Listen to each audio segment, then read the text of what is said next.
if you're a good husband or wife, you want confirmation from them that it's okay to take this risk. Yeah. And when they do that for you and all that's riding on it, that's supreme confidence that fills you, because now they believe in you, even though it's all on the line. Yeah. And that's what did it for me. That's what turned me into an absolute beast. Welcome to the FocalFlip Podcast. Every week we take a deep dive into the mystery and stigma behind mental health and explore real-life stories of struggle and triumph. We aim to educate and encourage others as we bring together a diverse group of guests. From the streets to sanctuaries, classrooms to boardrooms, mental health does not discriminate, neither do we. Prepare to laugh, prepare to cry, prepare to be changed. Let's get into it. All right. Hey, everybody. Welcome back to the FocalFlip Podcast. It's your host, Mike. Today, I got my boy, Quinton Day. Quinton, how are you? I'm doing great, bro. Thanks for having me out here. Dude, it's fun really stuff. It's great to have you out. We already been lighting it up. We should have pressed record like an hour ago. In the driveway. We should have started I'll bring the recording. camera crew next time. Yeah. Just have them hop out and start recording us talking. Seriously, man. Because so when I'll do the introduction here. So I've got Quinton Day here. Here's the thing. I invited Quinton on. I've been following some of his content. If you've seen stuff by Rook Sports, Rook Digital Marketing, correct me if I get any of the names wrong. You got those right, actually. A lot of people get it wrong. Yeah, you got it cool. right. Good. Well, they really, I mean, it's like they do storytelling content. They do marketing, advertising, but it is basically storytelling for their clients. Right. And the really cool thing that was interesting for me was I got back into basketball. You know, love the game, been in it since 5 years old. Yeah. Started following hardcore, and there's been a significant increase in a lot of videographers, a lot of filmmakers, or people that are catching content at the baselines of the games. Oh yeah. Well, with the way technology is today, and the way content and the way you can edit it and put it together, we're seeing your stuff like next day of the things from the night before, or like 2 days later, or like, and I'm like, man, who is Rook? Well, And so Jason Humphrey. Yeah. Has become a great friend of mine. He's a great dude. Yeah, so Jason has been on a couple episodes, and he's hung out with me, and he kept saying, hey, your son Aiden came walking across the court with a camera. Yeah. And I was like, who is that? And he goes, that's Quinton's son. And I was like, Quinton? He goes, Rook. I'm like, bro, no way. His son's out here father, catching. like son. Dude, awesome. He's a beast. He is a beast. I've seen him out. I've seen him do his beast. work, and then I see the content come back in, and it's like, it's great, man. These parents have to love that for their students. I'm super proud of him. I mean, it's unbelievable. Yeah, it's cool, man. So that's just what I've noticed, and I like to do that when I have my guests on to say, like this is what I noticed and why I had you here, because I'm a very observant person. Yeah. And I'm also, this is a steel trap most of the time. Yeah. So, I hang on pretty much everything that people say and do. Yeah. And what I noticed with Rook is you guys are making moves, man. Yeah, that's what your you got to do. Your tagline was cool, like just everything with me and stepping out on my own and creating my own thing with FocalFlip. And then like looking back and then kind of watching you guys do your thing professionally, it's really cool. I appreciate that, man. It's cool. Yeah. Like, it inspires me, and that's why I wanted to have you out here so I can lean in on you guys some too, man. Because that's what we want to do. That's the whole culture. The whole make or move culture is to quit thinking about it and leap. Yeah. You only got one life. You got limited time. Get on it. Where'd that come from? Well, many motivations behind it. I've always just had that competitive edge or whatever. But when we became a business, the culture of our business is to tell people to be an entrepreneur, right? Because our services reflect that for them. Mm-hmm. When we started the business, I told my wife, I was like, I think that we can provide professional content for small guys. And that's like a market that nobody is touching. Yeah. If you go like look up digital media companies in Northern Kentucky and Cincinnati, you're going to get some names that are like really good, and they don't know who the hell I am. But I'm sure my name's starting to come up because they're starting to lose some things to me because I open up a market that basically says just because you're a mom and pop shop or you're coming out of your garage doesn't mean you can't have a professional logo and branding. And, like you've mentioned, you like the brand, to make your move, the logo, the whole thing. I do that for other people, So we want to be able to provide a website that looks sweet, that has badass videography in the background, and it's not just like a boring, like you did it yourself thing. Yeah. And then the video, of course, and photography. Like we just really feel that, we could charge, market price for this and have very few clients and do a certain amount of work, or we can say, hey, let's create a new type of creator. Instead of them being like very great at one thing and charge a lot of money for a little time, let's create Swiss Army knives that go out there. They're their own director. They've got their own camera. They do the audio. They do the directing. That's been the hardest part, is teaching people how to just like walk up and just direct people. But one of the things we also wanted to do was help people who are creators, because a lot of creators, and I know this from experience, and we'll dive into this, I'm sure. I was like a weirdo growing up. I'm kind of a weird guy. I'm an artistic guy. I'm the guy that like everybody's like, hey, can you draw this for me before we start class so I can get my A in art homework? But I was the guy who got picked last on teams and stuff, So Got it. Both those, yeah. Got it. So yeah, super artistic, got picked last. Yep. So like creative people, for the most part, are not like really savvy business sales people, talkers. Or a lot of them are very shut in. They want to draw in the dark and stuff. So I really relate to them, but I also live this double life on this side where I'm I understand business and marketing and all that, and how to talk to people, how to do sales. So what I wanted to do was create almost like a local Fiverr. I don't know if you ever heard of Fiverr, but I know Fiverr. Yeah, so Fiverr is like an online thing where you can hire somebody across seas to do stuff for you, blah blah blah. A lot of people will use those things to like make to save money. Mm-hmm. I wanted to flip that script and say, how about we pay people locally who are artists, who don't have a voice, who don't know how to get stuff, who don't want to do all the marketing, who don't want to do all the social media, but they're just good at like taking pictures. They're just good at designing websites. Let's give them work, and that's how we can grow our business. And instead of hiring these people, we're going to partner with them, because they're entrepreneurs. They're making their move, but they need something to get it going. Yeah. Like getting clients out of thin air is hard. And if you're an artist and you're not a salesperson, it's real hard. Yeah. And maybe you're a little bit of a smart ass, or you're weird on the phone with people and stuff like that. So there's a lot of barriers there, but your art's good. So we really wanted to be a voice for that, and also, help small businesses look professional.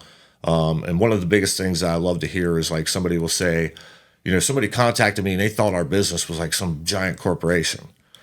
So we give them that look. Yeah. And like when I started, I had one of my first clients reached out to me for logo design, and we were going back and forth and having conversations. And eventually he goes, "Where are you guys out of?" And I was like, "We're in Independence. We're down the street from your office." And he goes, "What?"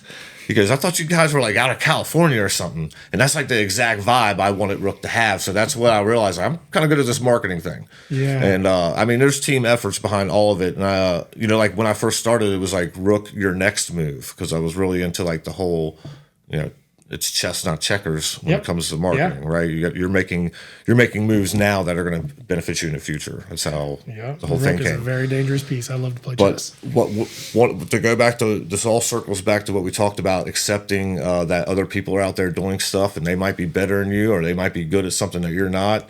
But I worked for this company for a while as their market creative director, and I got to work with some like amazing people. And this guy came up to me, and like he's exactly what I'm talking about. He's kind of shut in and stuff. And he goes, "It should be make your move." And I was like, "What you mean it should be make your move?" I got all defensive. He goes, "It should be make your move because that inspires people. That's culture." Yeah. And I was like, that's action. That's when I literally got cold chills right here. Yeah, actually you gave it to me too. Like when he said, like that's what I did. Like when he said that to me, I was just like, "Bro, thank you." And like I really unlocked something in my brain. Like, just listen to other people. There's other people like you out there who are good at shit too. Yeah, dude.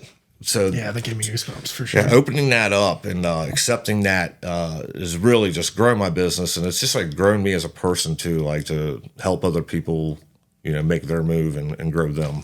Yeah. whether it's their business or they're working for me. Yeah, no, I think it's awesome. Like I said, I see it all over the place. I'm in the Independence Business Association and a couple other ones, Northern Kentucky Chamber of Commerce, joining Florence Business Council, and I'm seeing Rook throwing videos up and stuff all over. Yeah. One Holland, these are my peeps up here. Yeah. Like, hell yeah. Shout out to Gary. Yeah, shout out Gary. The whole team, One Holland group. I mean, he's projecting Northern Kentucky in the right direction. Like the whole he put style and Yes. and brand and nuances. Like he's making something over there that's going to be special rather than caring about like the X and O's of like, hey, we could fit more parking lots if we cut this greenery out. Exactly. I'm glad Like they're not thinking like that. I So know, not at all. it's an honor to be working with them, honestly. So I'm so glad I get you to said watch that. that happen. Yeah. I get to watch it develop each place. Yeah, that's really cool. I'm so glad that you said that too, because that's exactly when he first even came up with that. He didn't care if he made money. He really didn't. He wanted to give it something to independence. Yes. And like when he told us that at the business association meeting, you know, you sit down and you're like, wow, you know, and people were actually advising him, telling him that it wasn't a smart idea. They're probably saying, hey, why don't you just put asphalt roofs on them buildings? Why don't you just do this or that? He really he went out and he hired the best of the best people too. Yeah. He's got Parker Construction over there. They basically used to build it's like a real nice restaurant down in Lexington, but they basically build horse barns for people, and now it's turned into turning these horse barn looking buildings into a restaurant or a place you go. That's cool, isn't it? And like they're going to make a village of these things over there, and it's just it's something that's going to be there for hundreds of years. Yeah. Everything else is going to crumble around it. That stuff's going to be there for 100 years or more because of the efforts that they're going towards with the building and all that. And they stay local. They buy lumber from the lumber yard, and they bring in the steel company from a guy graduated from Simon Quinton. I mean, I love everything about it. You know? I'm not just kissing their ass. No, I know you're not. I'm not. I love working with people who are innovative and doing that, and that's what I almost filter out. Sometimes we lose clients because it's just like I got to have the best of the best. Yeah. I want to work with the best. I want to get goosebumps from what they're doing. Yeah, you know, why not? That's what it's about. Why wouldn't you? That's a true competitor. Yeah, that's exactly. I mean, that's the winner in you. I mean, that's just part of those things, and our lives and everything shape some of that. I mean, I think we're wired as dogs. I can barely know you, but I'm like, I always feel like I've already known you forever. It's kind of funny. I get that from people. That's like if God gave me a gift, that's funny. It. Yeah, I can connect with people. Yeah. So tell me about you. Your upbringing. You said, you know, I was a loudmouth basketball player when you came out here and you saw the goal, talking about hoops. So tell me about your upbringing a little bit. And so I had a why the loudmouth? A crazy. Well, the reason why is that I had to build that character. Honestly, my parents, not top tier parents. Yeah. When I was born, I lived with them. We were in Cincinnati. My mom's side's family was from Cincinnati. My dad's side's from like Northern Kentucky and Southern Kentucky, and they got divorced about 3.5 years in. Apparently, my mom. This is back in the 80s. Okay. And they didn't give my mom custody. That's a big red flag back then. Every mom got custody of the kids. Yeah. So they gave custody to my dad and my grandparents. They wouldn't even give full custody of my dad, really. They said, we'll give you two partials. Yeah. So first thing he basically did was drop me off at their house. And that's what kind of like breeded this kind of like weird guy that I talk about. So I'd be at school and it made me different. You know, it made me different not having parents and like being raised by parents who, I mean, they're 50s, 60s people, 40s, 50s. Yeah, much older. My parents are 60. Most of the parents are 60s, 70s, which is a completely different world, right? So like you know, all my friends are being raised up by like, you know, like the 60s, 70s hippies and stuff, and the cool people, and like a more, you know, modern era people. So I'm kind of sitting around, you know, like they're going to sports events and I'm going to the flea market and the antique show. if that puts it in perspective. For flea market, what's up Saturdays and Sundays? So that's how I was raised by them. So I was a little bit different in class. I was a little bit different than the other kids. I had less confidence. My grandparents were like in their 50s, and they were done, man. They were done raising kids. So they took care of me, and I'll forever be in debt to them for that. Sure. And they took care of me. They put food in my mouth, stuff on my back, and all that. But I was raised up a little bit differently. And people in my neighborhood and stuff, I would get picked on and all that, beat up, blah, blah, blah. And then, I don't know, something clicked in me one day. My grandma would be like, don't turn out like your dad. My dad spent time in prison. Yeah. And my mom spent time in prison. Okay. Yeah. And they weren't even together. They was in prison at the same time. Like, that's the picture that we got, right? So that's where I'm at. Laid the foundation. I give a lot of credit to people who came in my life, honestly. I have a best friend that's like a brother that I spent a lot of time at his family. His name's Nick Toller. So the Toller family, his mom. Yeah, his mom and his grandmother and stuff. I'm there every weekend. I'm there almost every night. She's kind of being my fake That's mom, family, yeah.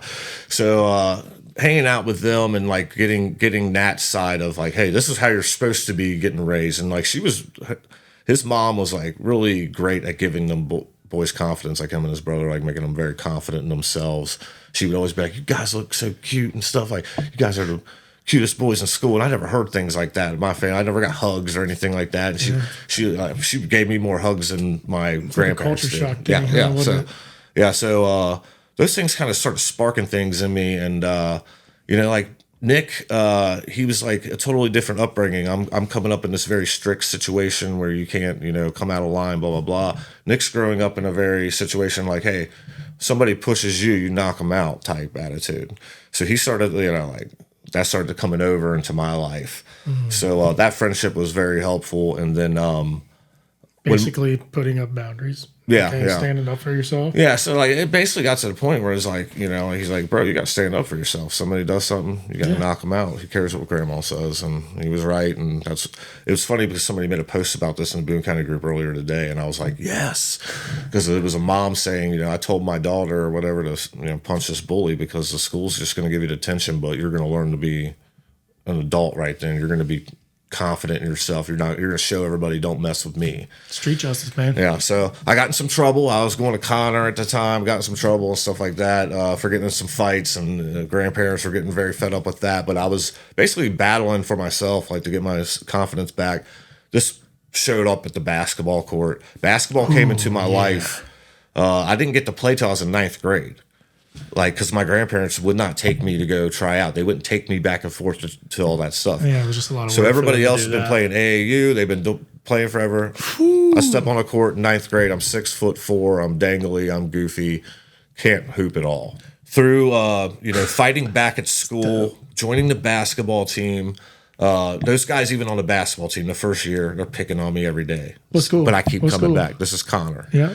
I keep coming back for more. I spent the whole summer on the basketball court playing with 30-year-olds, beating my ass every day, sun up to sundown. This is how I spent my life because basketball became my outlet for all the, just abuse in my life and my family and stuff and all the bad things. It became my outlet. Expression out, dude. Yeah. So all my anger, like when I'm on a basketball court, you're getting the worst version of me.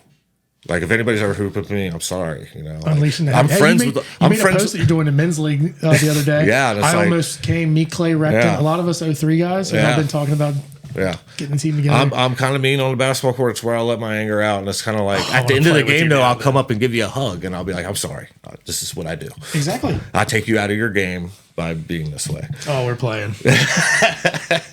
Y'all heard it here first. I'm going to make sure we edit this thing faster. Everything. We're going to get this sucker out super quick. Yeah, so we're going to show you all some hoopers. That's what I'm from. That's what's kind of created this weirdo. I'm about to try NeuroGum. Energy and Focus Gum. Yeah. Brought to you by FocalFlip. Presented by FocalFlip. Ding, ding, ding. Yeah, I've been wanting to try this because of Joe Rogan or whatever. So try it. It definitely works. My only thing with it is just like the flavor lasts longer. I think it works really well. I'm drinking an Alani. Is this going to give me more cap? I'm going to be off the wall here. You'll be happy with it. I mean, you'll think the flavor runs out quick, but here in about 10 minutes. I'm already on 10. This is probably going to put me on like 15. Oh, can't wait. Take 2. You don't want that? I'll be flipping the table over. Well, that's really cool. So that was your expression, man, and that was your way of kind of channeling and getting the anger and the resentments and stuff out. Exactly. Yeah. Wow. Therapy. It was my therapy. Yeah, that's your therapy. Mm-hmm. I'm not sure that a lot of people understand how difficult that is to do. Starting in freshman year. Yeah, I was terrible. I was terrible, but I spent so much time. I came back my sophomore year, and I was a lot better. And people were like, "What?" Or I could dunk. I started dunking out there. Dude, you were working at it hardcore. Yeah. So I'm out there. I'm dunking and shit, and people are like, "Oh, he can only do it in warm-ups." And they're right. I'd get in. I'd play some JV games sophomore year, playing much better in practice, blah, blah, blah. I started to gain respect, though, and that brought confidence. You know, like people on the team started inviting me out to the extracurricular stuff, the little parties that they had and stuff like that. So I started forming into the group a little bit and like learning how to be a normal human being. But then my dad got out of prison. He moved out to Walton with my stepmom and 2 stepbrothers, and I really wanted to be part of that. So I was in a limbo. Do I switch schools and go over here, blah, blah, blah. Anyway, I spent that whole next summer out on the basketball court. I'm talking blood, sweat, and tears out there every second. My grandma would be like, where hell have you been? You've been out partying? No, I'm covered in sweat. Like, I've been on the basketball court from 9 a.m. to 11 p.m. Yes, only to stop and get water and survive, So when I came, legit. And so by then, everybody else is just kind of doing whatever in the summer. And back then, there wasn't as much basketball as there is now. I'm compounding hours in and getting good, playing against good competition, strong, tough men. I come back to open gym at Connor, and, I got on a breakaway and did like a windmill dunk. And everybody's like, whoa, what the...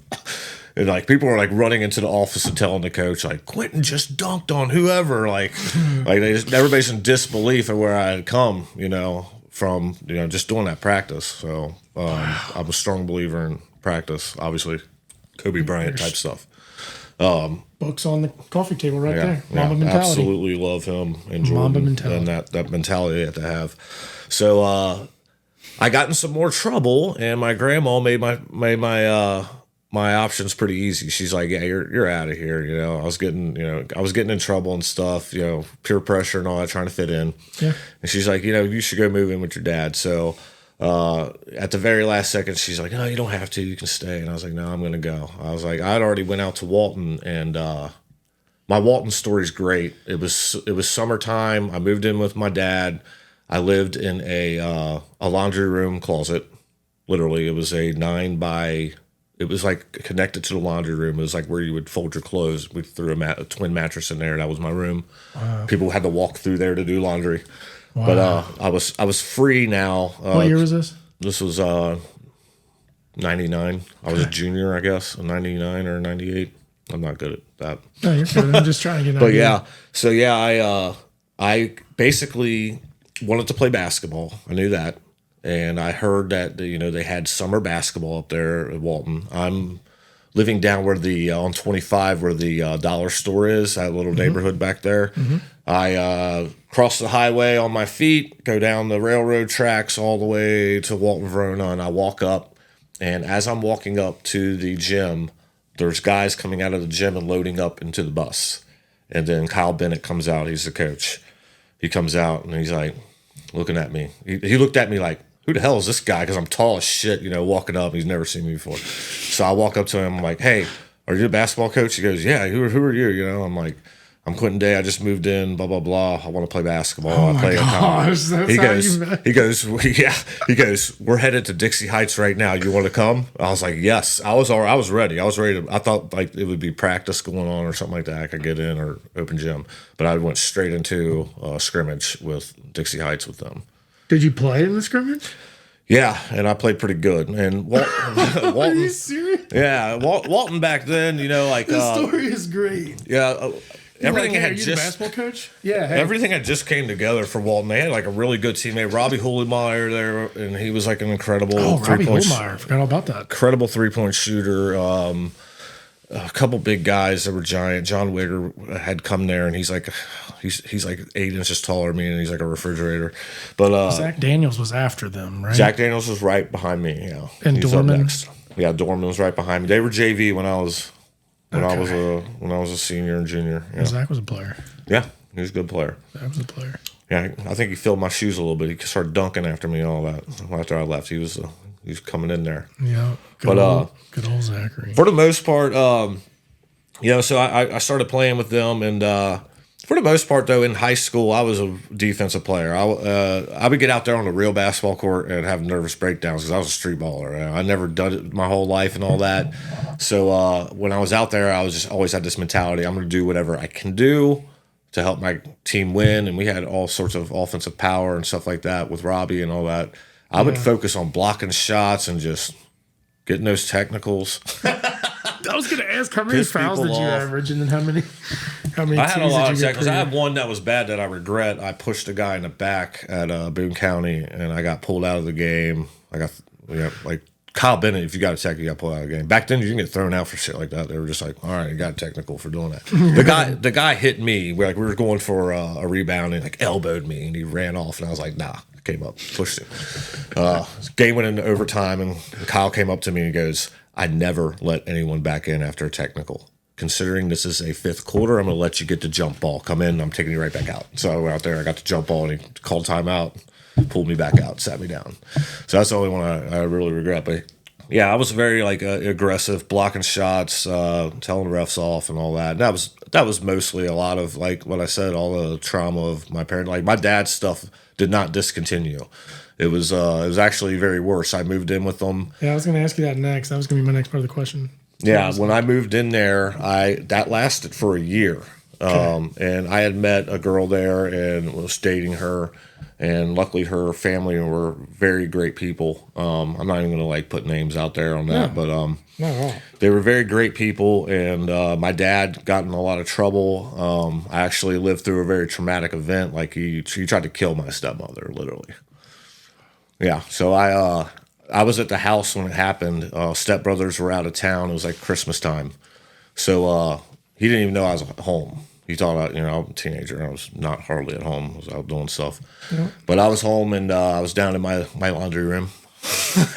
Down in your laundry room? Yeah, they came home, and they were having, domestic dispute. And, he was getting a knife from the kitchen, and I stepped in between it. I had already called the cops, left the phone on the ground. And cops rolled up, arrested him, and I was like kind of stuck. Do I go back to Connor now? Go back to my grandparents? Blah blah. What do you do? I'm having like the best year of my life as far as basketball. Wow. My grades. When I was at Connor, I was a DF student.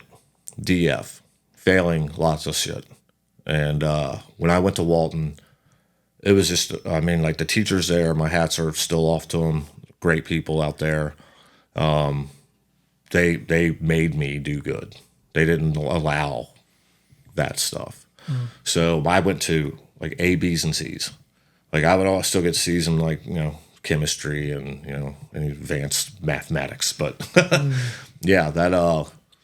they really helped me out. So my girlfriend's parents were like, "Listen, you're not going back to Connor. Come move into our basement for your senior year or whatever.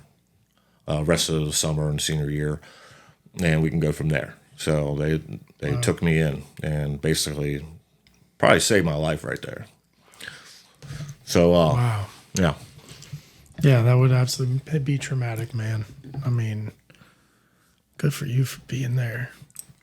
Yeah, so that's what's made me the madman I am today. Yeah. Along with that's a lot. There's a lot. That's the thing. I'm not even done. I got cancer last year. We're getting into that next. We ain't even got into that next. My next statement was going to be. That's the thing, and that's what builds character. And I think absolutely. That's one of the things that I've been saying to people is we're all going to encounter tough things. And when you hear everybody's stories, they've all encountered something as tough. It's just everybody's tough is different. Yeah. People come from different backgrounds. Absolutely. And that's why what's tough to them may not be tough to me. Or vice versa, and that's one of the things that I like to get out there, and I appreciate you sharing that. Yeah, and it's something I've put that story out there twice publicly. once today and once on our own podcast. Wow, well, thank you. I really appreciate that. I don't try to put it out there a lot because it's like I don't want. I'm not looking for any type of pity or anything like that. And I really, what you said, a lot of people have gone through way worse than I have. I was very fortunate for the right people I ran into in my life to keep everything where we are now. So I look at it as, unfortunate things happen to everybody, and everybody goes through different stuff, So everybody has a story. Even the richest man in the world is not happy unless he's got love and he's got something he loves to do every day. That's exactly right, man. That's exactly right. So here we are. Cool. What a unique story, man. Very cool story. We're barely getting into it too. So one of the things you mentioned in the beginning of the podcast that I did not know about, like I said, I'm just learning you. Yeah. And was that you had cancer? Yeah. Well, I may still have it. It's unknown, but hit me with this because that's so. With FocalFlip, it is. We literally flip perspectives. That's it. We flip perspectives all day long. We take every single situation and we make it normal. We show you how normal it can be by making the conversation casual. Yeah. Right? Yeah. It's an iron sharpening iron, self-reflecting, but using stealth, doing it at times. I have recorded 52 episodes. I've had 43 that have been posted. Yeah. So you will be number 44. But cancer has popped into a lot of these now. And it has surprised me. Like, I'm probably 3. Everybody's getting cancer, and it's America's diet. It's the chemicals. It's the activities that we do too. I just had Century on not too long ago. That's why I'm eating healthier. So tell me, so a warrior catches cancer. He's just like, I bet you were the F cancer guy right away. Or how did that transpire? What came about? So basically, about 4 years ago, I had a tooth I had to get pulled. And I have like a very narrow jawline, so I have to be sent to be knocked out. I have to go to an actual surgeon to do any type of work because my narrow jawline. So while the guy was in there, he was an older OG. He was like, "Hey, you got something on the back of your tongue." He's like, "I ain't trying to alarm you, nothing, but I've been doing this for years." He says, "It looks like pre-cancer," and I'm like, "Thanks for fixing my tooth and telling me that."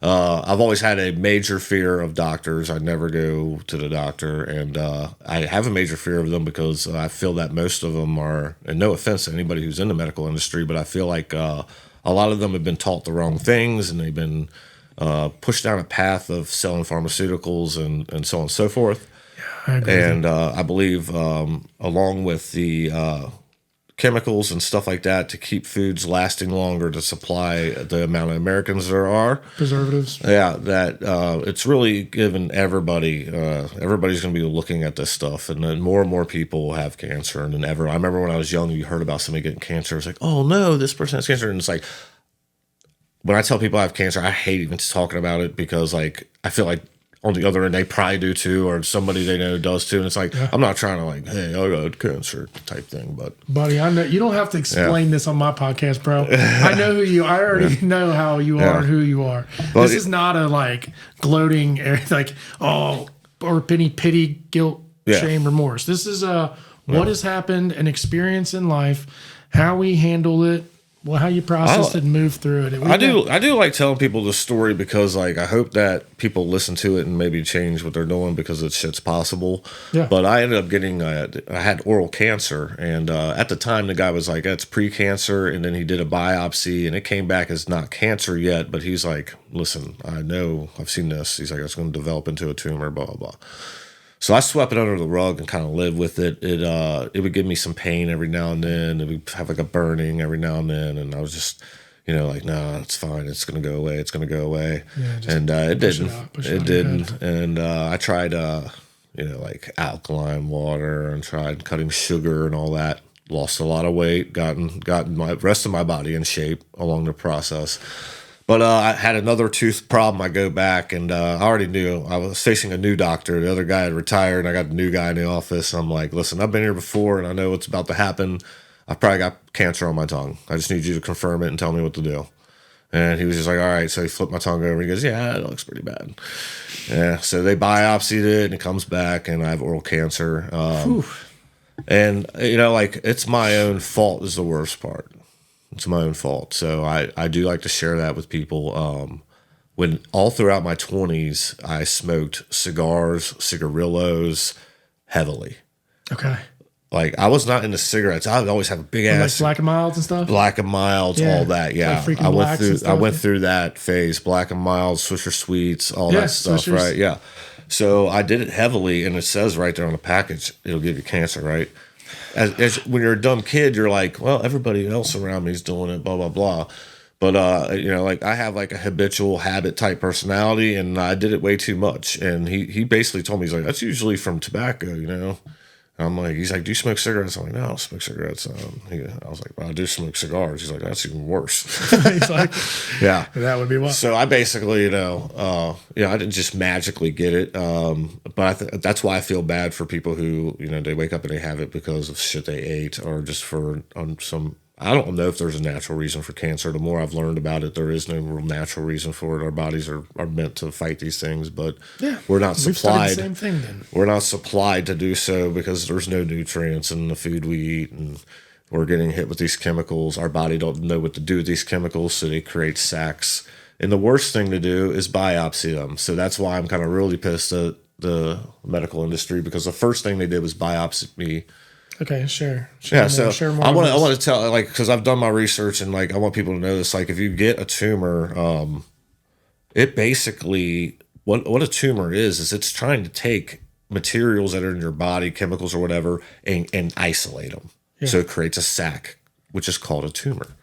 And tumors can look like a whole bunch of different things. Like mine didn't look like when they told me it was a tumor, I was like, it just seemed like a sore or something. Well, it's just anything that's sucking that cancer in there, and it's saying, I'm not going to let this attack the rest of the body. I'm just going to create this sac to try to contain it. Okay. Yeah. Okay. So now there's a bunch of research that says that when doctors go in there and they cut that open, they're releasing all that back into your bloodstream, and that's why cancer spreads after you get a biopsy. So that's the first and second thing they did with me. So I get the cancer surgery. They cut a piece of my tongue off. I've just now really, it's been a year. I've just now really got my speech completely back, and I have to really enunciate. Like, you might even notice I really enunciate. It's like I have to work to talk right. Wow. If I lax off, I start turning into Sylvester, and now and it creates a little bit of like a stutter now. So I'm like, I have a whole new appreciation for people out there who have gone through problems and gone through surgeries and stuff like that. My shoulder was out. They didn't even tell you half this shit either. So they had to cut my neck open and remove lip nodes to keep them from getting cancerous. It's like a preventative measure when you do this, because your tongue goes right back down to there.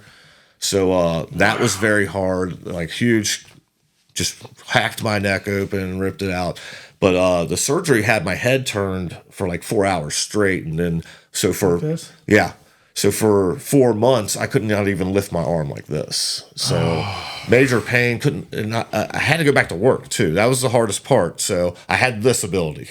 So I was going around with my gimbal and filming in massive pain. Like anybody who worked with me during that time, and shout out to all my clients for real. Like, that's amazing. How long ago was this? This was like last year. Yeah. Oh, wow. So, yeah, I would show, I was back. They told me I was going to be in the hospital for 4 weeks.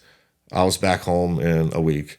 They told me I'd be laid up in my bed for 6 weeks. I was back at my desk in the second week.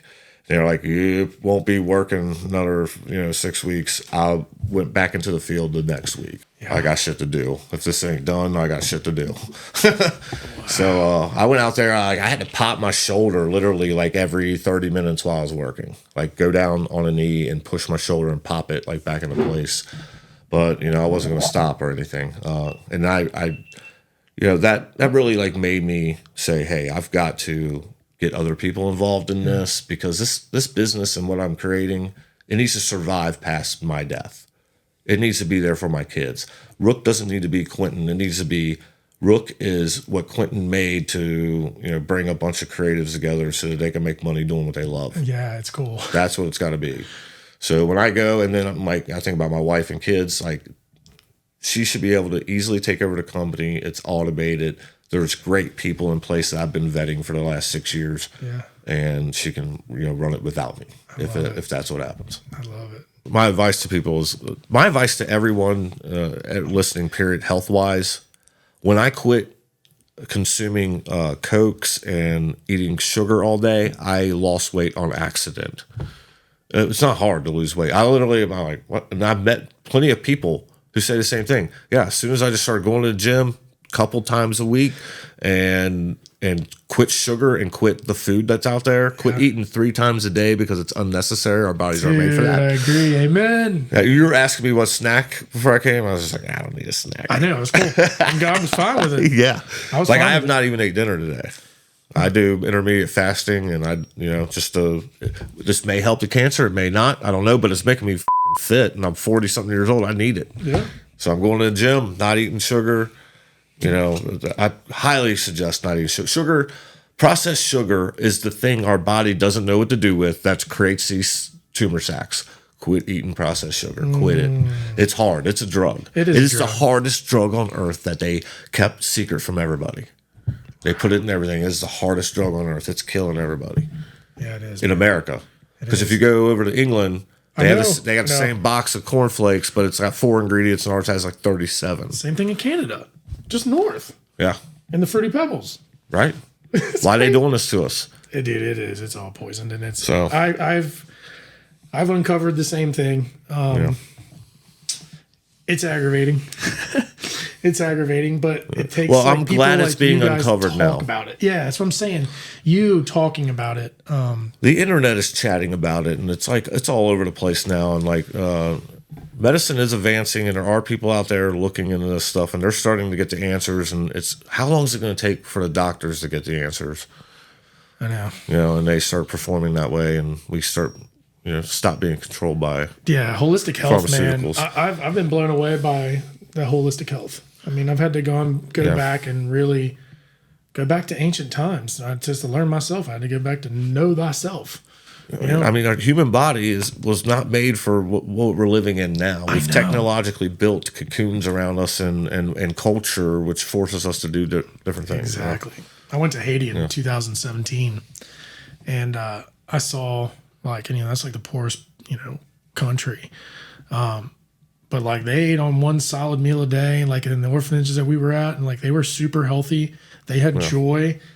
Right. Like they didn't have all this extra crap that we have over here. It's all psychological is the worst part. We've always been brought up to chase things and be more be better than the next guy. Get the white picket fence first. Get this first. Get your car. Get whoever's got the baddest car with the biggest engine. Blah, blah, blah. The worldly chase. Yeah, man, I hate all that. And like we were talking a little bit about politics earlier. I'm the weirdest guy you'll ever meet on that because like I'm all about advancement, technology, saving the earth, blah blah blah. But I'm also about going in the White House and turning it upside down and burning it to the ground too.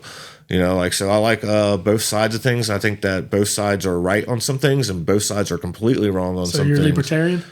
I'm a nothing. I'm a human being, bro. Let's go. What the is these? Why do we let them put these labels and titles on everything? Quinton is my friend. Like, I grew up in a predominantly white area and like.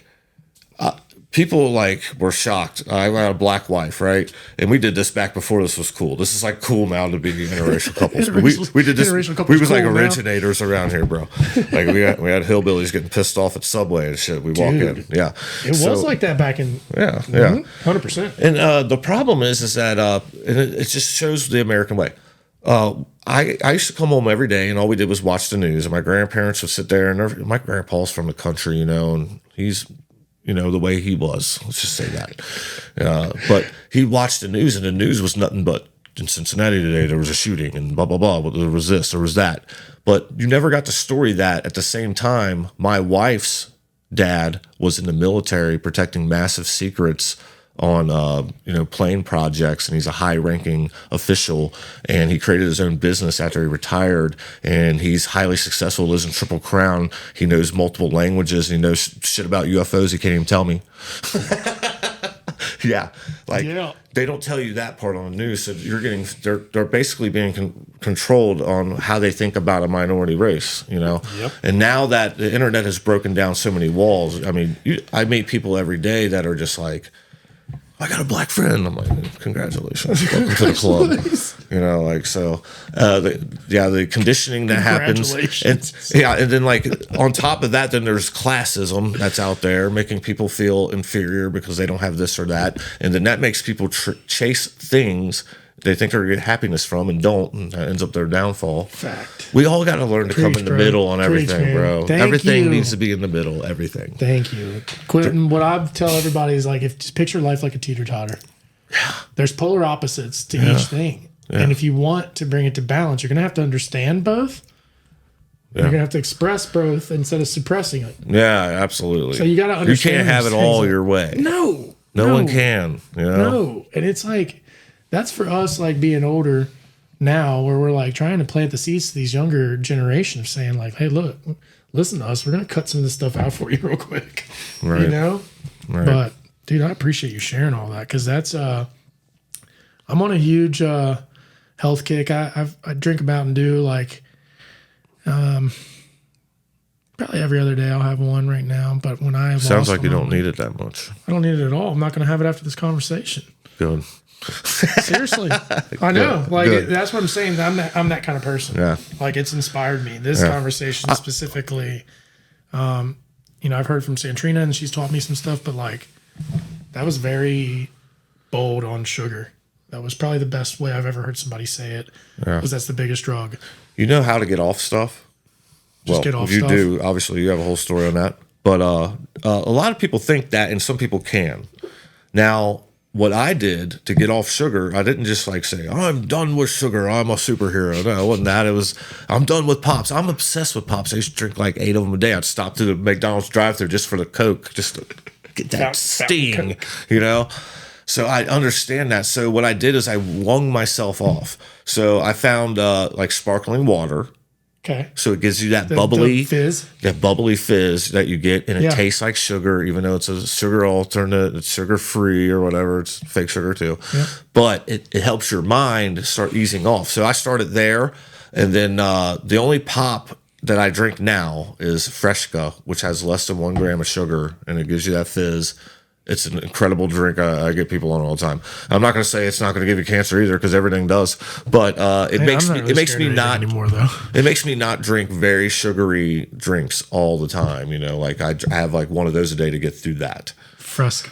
Yeah, just really limiting all that stuff and not eating all day. That's like they call breakfast. It means break your fast because you've been asleep for 8 hours fasting. So if you wake up, your body's like, yeah, give me the sugar, give me all that. And if you just don't give it to it.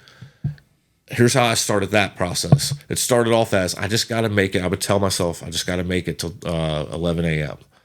and then I'll eat. So I would wake up and I would get close. Like, okay, I can make it, and I'd make it till 11 a.m. The next day I'd be like, make it till 11:30. And it got pushed out now to where like there's some days I'll come home from work and my wife will be like, "Did you eat today?" Being a concerned wife, and I'll be like, "No." She'd be like, "Do you want something?" I'm like, "Yeah, I guess." Like you get to your stomach will shrink, your brain will lose all that. Like you have to go through that process of getting rid of the addiction, just like it's a drug. I get it, man, because I did the same exact thing. You have relapses too, and know that you will, and it's okay. Yeah, to get back on it the next day, slap yourself around. Yep, that's it. It either works or it does, right? Like, is it just tricking me? Either way, though, I don't have the headache anymore. I watched a video once. It was like, why do you even take headache medicine? If you get a headache, it means that you don't have enough electrolytes, so drink a Gatorade. You drink 1 Gatorade, your headache will go away. Ever since I watched that video, I don't know if it works or not, but it does. I drink a Gatorade, my headache goes away. I tell my kids this, their headache goes away when they drink it. It might just be the words programming you. 20 ounce Gatorade? Yeah, just drink a 20-ounce Gatorade and your headache will go away because your brain actually doesn't feel pain. Did you know that? Yes, I did know that. Brain actually. surgery, they're cutting into that shit. Yeah. You don't even know it. It's the wrap around your brain that's part of your nervous Yep. system. So that wrap, That when shell. it gets tight and dehydrated, that's what gives you headaches. And Tylenol doesn't want you to know that. It dries. We're about to get killed after this podcast. We're about to die for real. Like, just we're gonna be throwing them up on we're gonna throw it up on Rumble. People will be keying our cars. Wait till we show everybody the video of what my property looks like. We're gonna have crops out here real quick. Yeah. We are gonna have cattle again soon, though. We used to grow tobacco and cattle. Yeah. Mm-hmm. That's that awesome. was the thing is tobacco. Before they started putting all the chemicals in it, my whole family, we'd be stripping tobacco in that front barn, and my family just be eating leaves right off it. In other countries, there's people was good for them. Yeah, there's people in other countries. They roll their own cigarettes up and smoke it. They've smoked them their whole lives, and they're fine. And they're fine because they didn't have any of those chemicals in the crap that Marlboro and all the other cigarette companies putting in there. There's cultures that only eat meat, and they're fine. They live to like 100. Then there's cultures that only eat vegetables. They live to 100. You're kind of like, it's damn chemicals. It doesn't matter what you're like. We can eat anything. Like people are like, chemtrails. People are like, well, we're not meant to eat meat. Well, we kind of are. Bro, can we just have one giant episode of just us talking about some conspiracy stuff? Dude, I go in on the conspiracy shit. Don't get me going. Oh, we're going to save that for next episode. That's for sure. You're coming back, or I'm coming. I'm coming to make your move, dude. Yeah. Well, I've had a whole spiritual thing that's intertwined with my scientific nature. I'm like a Star Trek geek, and I'm all about the universe, and I'm a fan of Elon Musk before it was like not a good thing. His book's right there, dude. Yeah. I don't know what's happening there, but the guy, I love anything like that where we're trying to advance mankind and help the planet. Obviously, I thought that was part of the agenda. Yep. But we're in a weird place right now. Nothing makes sense. Yeah. But what else you got for me? Man, I love talking. I'm good at this. I think we're good. That camera got hot again, so we'll get ready to shut it down. And I want to do more because when you have personalities like that, I think it's awesome. Cool. Really. Yeah. So let me see. How do we want to end this sucker? All right. You know what? Here's how we're going to end this one, Quinton. So I've been doing quote of the day. I'm kind of inspired and moved by quotes. You're an artistic person. You do that. Dude, the Rook thing is sweet. I just absolutely love it. Like it's just a brilliant tagline. Branding was awesome. You only lose if you quit. That's the truth, man. That's my quote. You only lose if you quit. You only lose if you quit. If you stay in the game, keep trying. Yeah, you gotta keep going. Everybody who starts a business, they always say businesses fail within whatever, and it's because people give up because of adversity. They just quit. Yeah, why? I've heard. I get the motivations. I get it. Like they're scared. I got to pay my rent. I got to pay this. I got to pay that. I got to do this and that. There's ways around it. There really is. There's ways. That's the problem. Is like people ain't trying to find a way.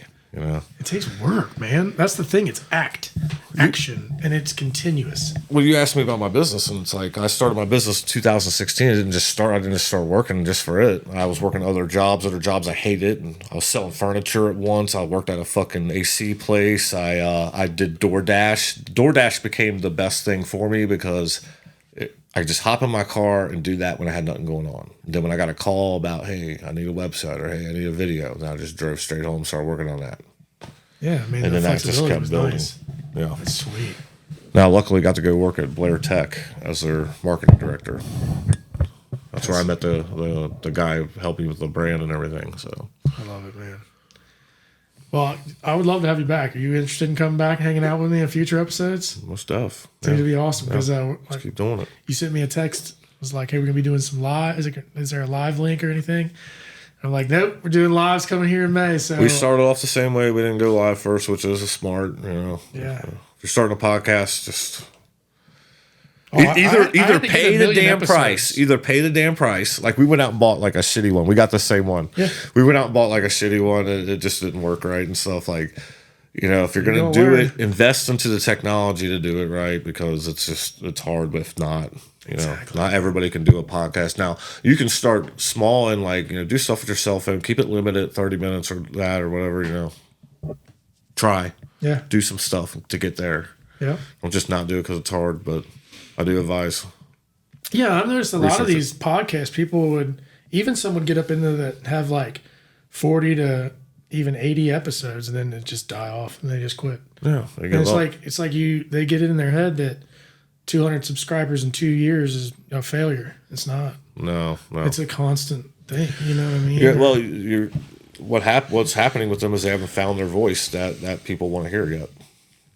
And like if you give up, then you lose. Yeah, you're never going to hear the voice. But if you keep working on it, you're like, okay, this isn't working, and you keep changing it to get what you want, then you get there. That's awesome. That's awesome. Well, I appreciate you, man. Tell everybody how we can get a hold of you. I mean, I don't have to because everybody who gets a hold of me usually messages me on Facebook or texts me, and then I don't get back with them for like a week because I'm so busy. So this is like a huge thing for us right now because we're on text basis with our customers, and I'm fine with that, and I love that, and that's what makes us us. That's good. But to initiate anything with me, please go to www.rookdm.com. And DM stands for digital marketing. So rookdm.com. There's a simple form at the bottom of the page, and you fill that out. Basically, my wife is on the other end, and she's our customer service right now. It may change, but she responds quicker, and she's much nicer and organized and puts stuff on a schedule, lets me know where to be. She'll take down all your notes and all that. And if we need to have like a call or a physical meeting at the office, she can set that up for you. So is it your wife's name Kat? Kat Day. Yeah. Her name's Catherine, but she goes by Kat, and it's K-A-T. That's her little thing. Yeah, that's cool. Shout out Kat. That's awesome. Yeah, I wouldn't be here without her influence. Yeah. We were having that little side convo. Right. Our ladies are warriors, man. Right. Absolutely helpful. She told me to go for it. So that's if any ladies are out there listening or men, and your wife or husband has that spirit, like they want to spread their wings, tell them they can do it, and that's what it'll make it happen. Yes. They can do it. Tell them they can do it because that's what they're waiting on. They're waiting on you to say it. It is. That's what it was for me. Yep. We're waiting on. There's something with that validation that.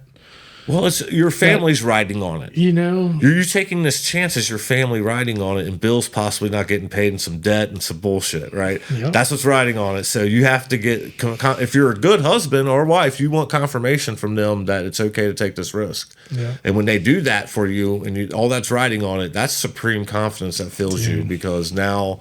They believe in you, even though it's all on the line. Yeah. And that's what did it for me. That's what turned me into an absolute beast. I love it. And a beast you are, man, and a beast you'll stay. I'm going to lean in on you, brother. I appreciate it. Right. Oh, you fist pump? Fist bumps. Yeah, I got to do a better fist bump than that. We're going to do it right. All right, we're out. You ready? Yeah. Oh, shit. It was better than mine that time. Oh, I smoked you. Love y'all. We're out. Peace out, guys. So, guys, you should like and subscribe and, hit that,